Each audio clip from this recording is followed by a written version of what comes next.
Anak batuk pilek, jangan panik dan langsung kasih obat. Kenali gejalanya dulu. Batuk pilek itu umum, tapi tidak semua butuh obat. Banyak obat batuk bebas yang bisa berbahaya, terutama untuk anak di bawah usia tertentu.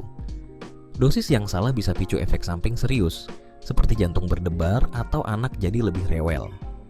Selain itu, obat hanya meredakan gejala, bukan mengatasi penyebabnya. Ini bisa menutupi tanda-tanda penyakit serius. Jadi, jika hanya batuk pilek ringan, cukup istirahat, banyak cairan, dan makanan bergizi. Tapi, kalau gejala memberat, segera bawa ke dokter. Biarkan dokter yang menentukan obat yang tepat.